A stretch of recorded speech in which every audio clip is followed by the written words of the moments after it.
Russia Japan সীমান্তে শক্তিশালী ভূমিকম্প, সুনামির সতর্কতা জারি। রাশিয়া ও জাপান সংলগ্ন সমুদ্র উপকূলে মঙ্গলবার ভোরে শক্তিশালী ভূমিকম্প অনুভূত হয়েছে।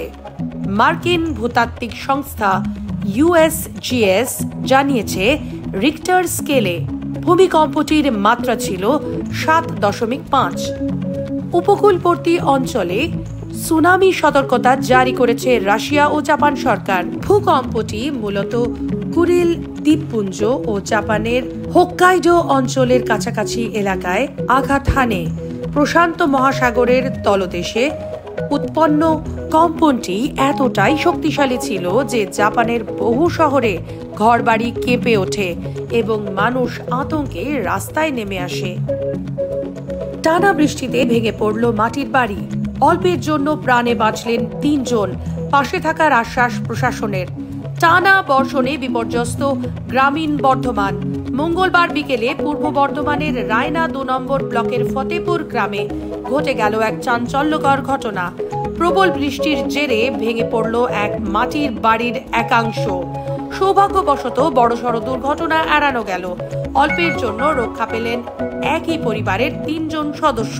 খবর পাওয়ার পর দ্রুত ঘটনাস্থলে পৌঁছন রায়না 2 নম্বর ব্লক তৃণমূল কংগ্রেস সভাপতি সৈয়দ কালিমউদ্দিন বাপ্পা। তিনি ক্ষতিগ্রস্ত পরিবারের সঙ্গে কথা বলেন এবং পাশে থাকার আশ্বাস দেন। অস্ট্রেলিয়ায় ইউটিউব নিষিদ্ধ। 16 বছরের কম বয়সীরা আর খুলতে পারবে না অ্যাকাউন্ট।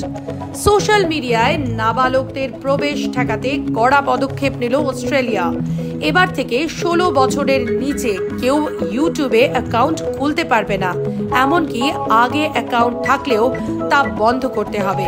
এর আগে ফেসবুক, ইনস্টাগ্রাম, টিকটক, স্ন্যাপচ্যাটের মতো প্ল্যাটফর্মে এই নিষেধাজ্ঞা চালু হয়েছিল।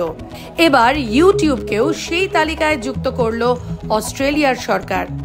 কোন সোশ্যাল মিডিয়া সংস্থা যদি এই আইন না মানে তবে তাদের $49.5 মিলিয়ন অস্ট্রেলিয়ান ডলার, যা প্রায় 270 কোটি টাকা পর্যন্ত জরিমানা হতে পারে। নবী মুম্বাইয়ের 10ম শ্রেণীর ছাত্রকে ইনস্টাগ্রামে অর্ধনগ্ন অবস্থায় ভিডিও কল, গ্রেপ্তার শিক্ষিকা। নবী মুম্বাইয়ে এক বেসরকারি স্কুলে 35 বছর বয়সী শিক্ষিকা গ্রেপ্তার হয়েছেন এক 10ম শ্রেণীর ছাত্রকে ইনস্টাগ্রামে অশ্লীল ভিডিও কল করার অভিযোগে। অভিযুক্ত ওই শিক্ষিকা ছাত্রটির সঙ্গে প্রথমে চ্যাট করেন, এরপর তাকে ভিডিও কল করেন, যেখানে তিনি অর্ধনগ্ন অবস্থায় ছিলেন বলে অভিযোগ। বনগাঁ ক্যানিং ডায়মন্ড হারবার লাইনের যাত্রীদের জন্য সুখবর। শিয়ালদাহে বাড়ছে ট্রেন সংখ্যা। দীর্ঘদিন ধরেই শিয়ালদাহ ডিভিশনের ট্রেন যাত্রীরা অতিরিক্ত ভিড় ও চাপের অভিযোগ করে আসছেন। প্রতিদিন লক্ষাধিক যাত্রী এই ডিভিশনের বিভিন্ন লাইনে যাতায়াত করেন, আর সেই চাহিদা বনগাঁ, ক্যানিং, ডায়মন্ড হারবার এবং বারাসাত শাখায় ট্রেন পরিষেবা বাড়ানোর সিদ্ধান্ত নেওয়া হয়েছে। শিয়ালদাহ ডিভিশনের DRM রাজীব সাক্সেনা সম্প্রতি এক উচ্চ পর্যায়ের বৈঠকে ডিভিশনের বিভিন্ন রুটে যাত্রী সংখ্যা ও ট্রেনের চাপ নিয়ে পর্যালোচনা করেন। এরপরই ট্রেন সংখ্যা বাড়ানোর সিদ্ধান্ত নেওয়া হয়। নতুন প্রেমিক সারা আলী খান। কে এই অর্জুন প্রতাপ সিং বাজওয়া?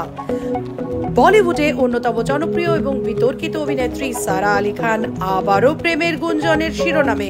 এবার তার সঙ্গী হিসেবে নাম উঠে এসেছে অর্জুন প্রতাপ সিং বাজওয়ার।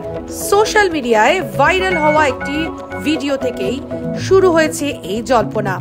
ভিডিওতে কেদারনাথের এক গুরুদ্বারে সারা ও অর্জুনকে একসঙ্গে দেখা গেছে, যা থেকেই নেটিজেনদের কৌতূহল চরমে পৌঁছেছে। প্রয়োজনে কিডনি বিক্রি করব, তবু অন্যায়ের পথ থেকে সরব না। বিস্ফোরক রিয়া গঙ্গোপাধ্যায়। টলিউড অভিনেত্রী রিয়া গঙ্গোপাধ্যায় সম্প্রতি ফের উঠে এসেছেন চর্চার কেন্দ্রে। দিন কয়েক আগে স্বামীর পরকীয়ার ঘটনা হাতে নাতে ধরার পর নিজেই তা ফেসবুকে প্রকাশ করেন রিয়া। শুধু তাই নয়, এবার আইনি জটিলতা, হুমকি ও মানসিক নিপীড়নের প্রসঙ্গ সামনে এসেছে। রিয়া জানিয়েছেন, প্রয়োজনে নিজের কিডনি বিক্রি করে হলেও তিনি এই লড়াই চালিয়ে যাবেন, কারণ এটাই তার আত্মসম্মানের প্রশ্ন। ভয়ঙ্কর বোমা গাজাব তৈরি করল তুরস্ক। বিস্ফোরণে কাঁপবে শত্রুর ঘাঁটি। বিশ্ব প্রতিরক্ষা প্রযুক্তিতে নতুন ঝড় তুলল তুরস্ক। ইস্তাম্বুলে আয়োজিত আন্তর্জাতিক প্রতিরক্ষা শিল্প মেলায় IDEF তুরস্কের প্রতিরক্ষা মন্ত্রণালয়ের R&D বিভাগ প্রদর্শন করল তাদের তৈরি সবচেয়ে শক্তিশালী বোমা গাজাপ। এই বোমা শুধুমাত্র একটি অস্ত্র নয়, বরং এক বিশাল ধ্বংসাত্মক শক্তির নাম, যা ভবিষ্যতের যুদ্ধের সমীকরণ বদলে দিতে পারে বলে মনে করছেন সামরিক বিশ্লেষকরা। 2026 ফিফা বিশ্বকাপের ড্র লস ভেগাসে ডিসেম্বরের শুরুতেই অনুষ্ঠানের সম্ভাবনা। 2026 সালের ফিফা বিশ্বকাপ প্রথমবারের মতো তিনটি দেশ যুক্তরাষ্ট্র, কানাডা এবং মেক্সিকো যৌথভাবে আয়োজন করতে চলেছে। এবারের টুর্নামেন্টে 32টি দলের বদলে অংশ নেবে 48টি দল।